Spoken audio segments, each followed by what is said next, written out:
My name is Max Bamfield. Welcome to my talk. The title is Common Sense. Why would I want to discuss that?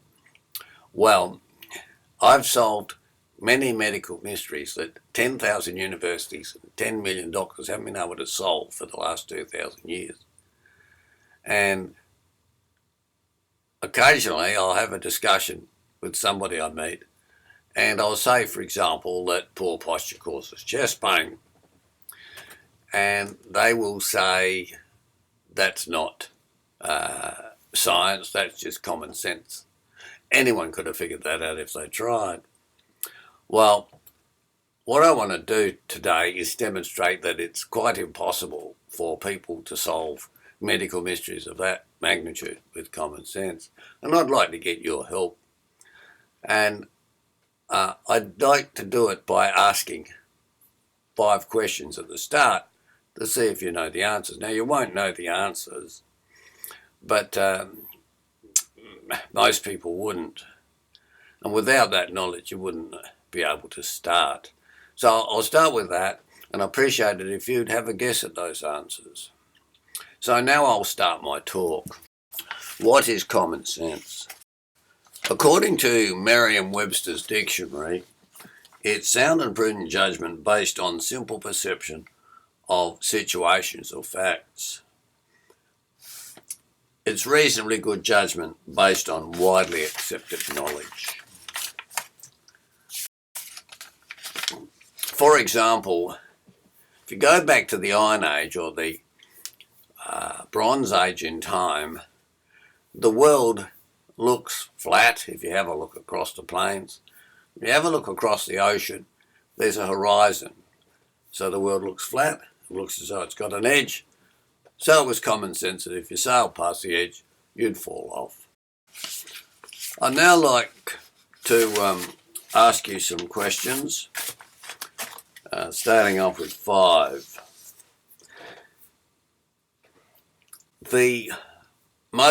There's a chest pain that's as common as heart disease.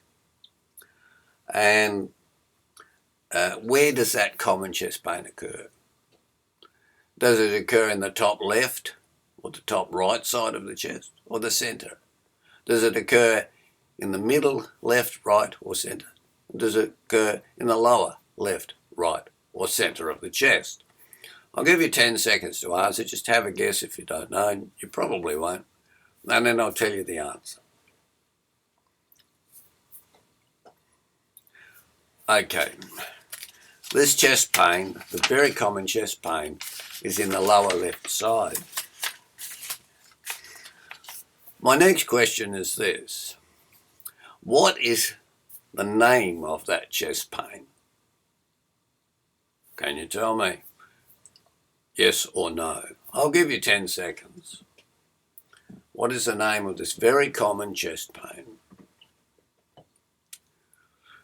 Okay, thank you. It is left inframammary pain.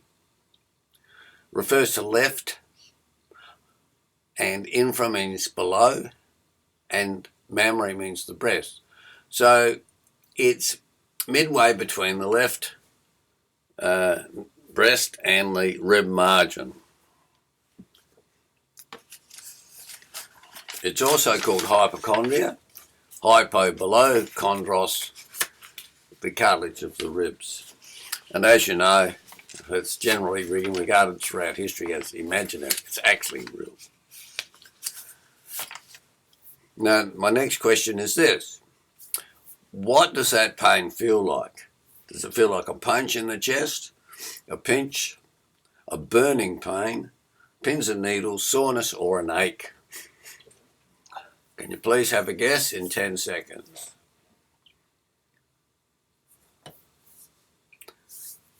I'll go through them again. A punch, a pinch, burning pain, pins and needles, a soreness, or an ache. I'm actually asking a trick question to demonstrate that this is definitely not common knowledge. It's actually a stabbing pain. It's none of the formal ones. Now, what percentage of the population suffer from this chest pain? Is it 1, 2, 5, 10, 20% or more? Okay. It's actually 5%. There may be some dispute about that. It can vary from one research paper to another and from time to time, but 5% is a reasonable guide. Now, if people go to their doctor with chest pain or to hospital by ambulance with chest pain, what percentage of them have heart disease and what percentage of them have this chest pain?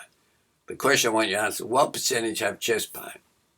Is it 10, 20, 30, 40, 50 or more than 50%? I've had a chest pain, they think it's a heart attack, they go to hospital. What percentage have chest pain? Okay, thank you. It's 50%. The 50% have chest pain, the other 50% have heart pain. That means that 5% of the population is 350 million people had this pain and thought it was a heart attack. 10 million doctor says there's no sign of injury or disease in the chest and it doesn't show up in x-rays and cardiograph. So they said it's impossible for it to have a physical cause. They actually told me when I started to give up trying to find a physical cause and study psychology, and they said that if I can sort out emotional problems, I will be more likely to cure the pain by solving my emotional problem. I knew it had nothing to do with such things, and I had to find the physical cause. So, why do I know so much about this particular problem? Well, I had chest pain for 6 years between the age of 14 and 20. So I know everything that every doctor, every specialist and every psychologist said. After the age of 25, I had 15 essays published in the Australasian Nurses Journal between 1978 and 1983. The second one was about this chest pain.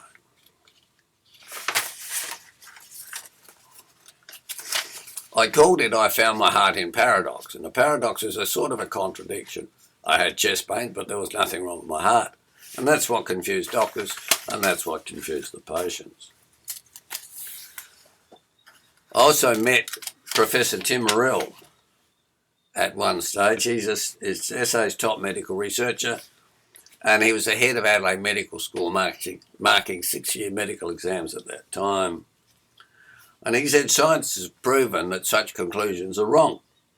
He said because many people have poor posture, but they don't all get chest pain. It's true, they don't all get chest pain. And that's why doctors said it was impossible for posture to be the cause.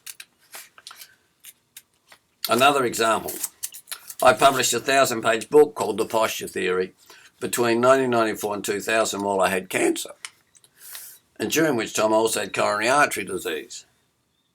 So I learnt a great amount of detail on the difference between chest pain and heart pain.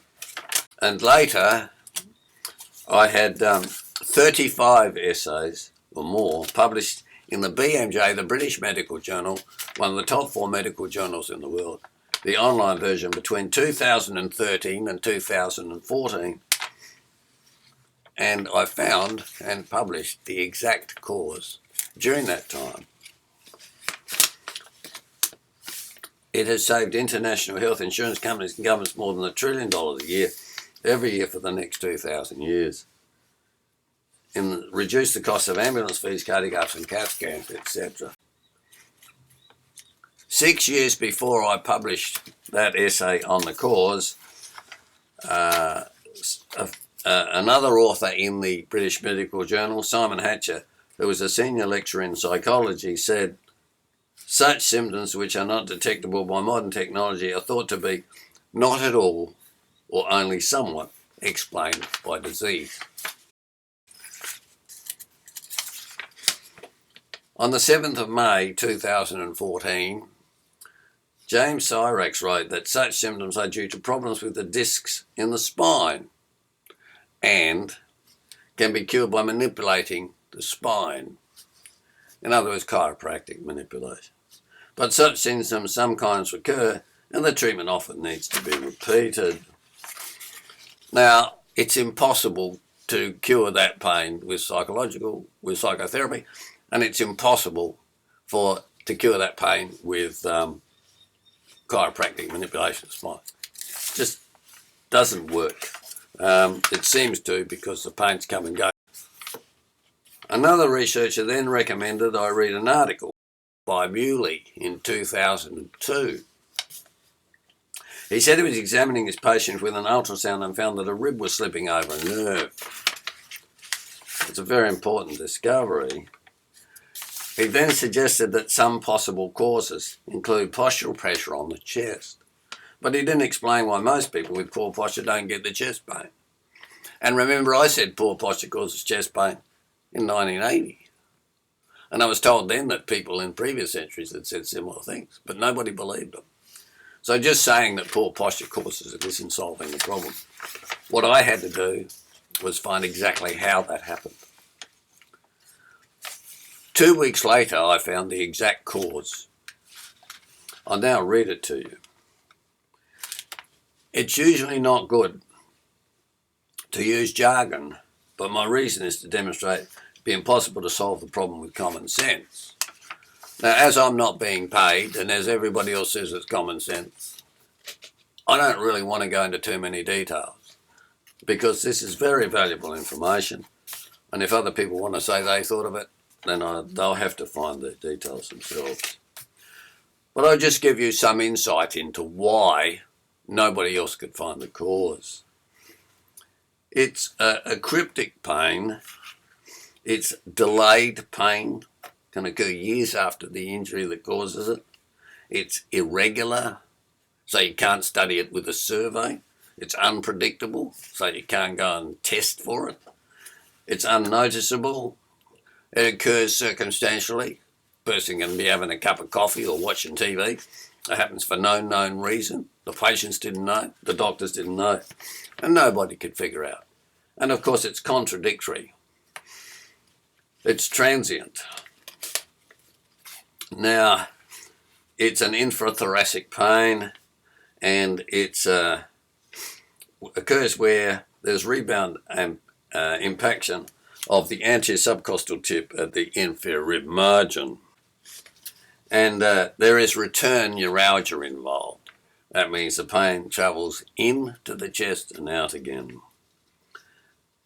And it occurs 1 centimetre from the heart, actually the apex of the heart.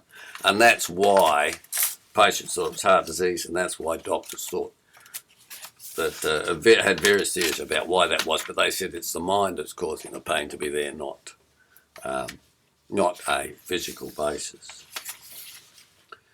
So if I was to write a summary of this, and I've left out all the jargon because it contains a lot of detail that other people would like to know because they're claiming they thought of it. But basically, in plain English, it's due to postural pressure on the 8th rib. And that makes it loose and occasionally slip to pinch a nerve only 1 centimetre from the heart. And if I was to talk to a child about this, the school children or something, I'd say poor posture causes chest pain. So it sounds simple, doesn't it? But remember, 10,000 universities and 10 million doctors couldn't figure it out.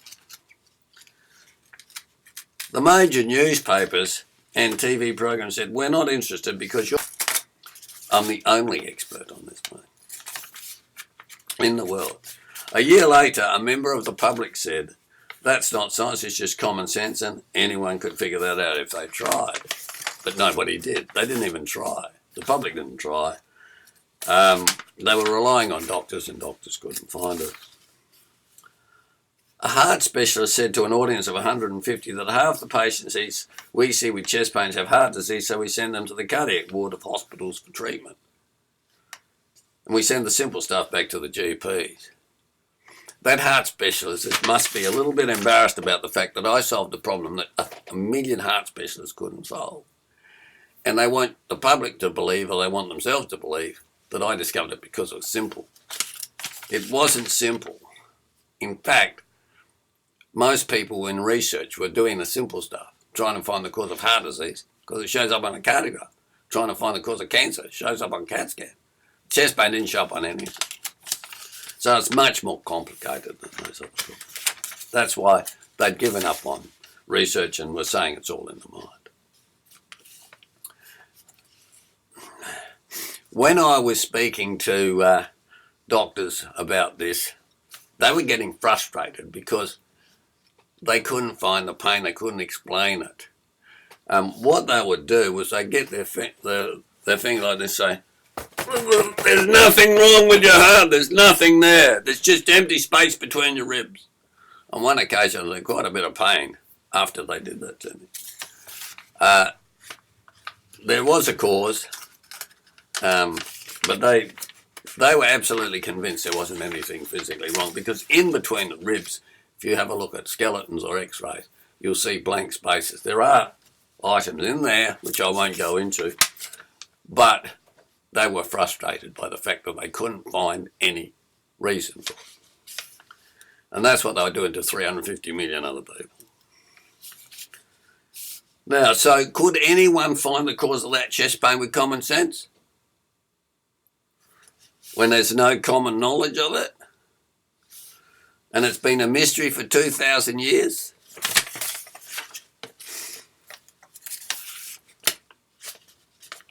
Now, there was no known cause or cure for chest pain or many other diseases in the 1970s. But there were many possible clues for all, but they're full of contradictions. So, for instance, I've solved the problems of chest pains and many others that no one else could solve. Still, diseases in the 1970s haven't been solved. For instance, they still can't figure out what causes or how to cure multiple sclerosis. They still can't cure muscular dystrophy or epilepsy and many more, motor neurone disease.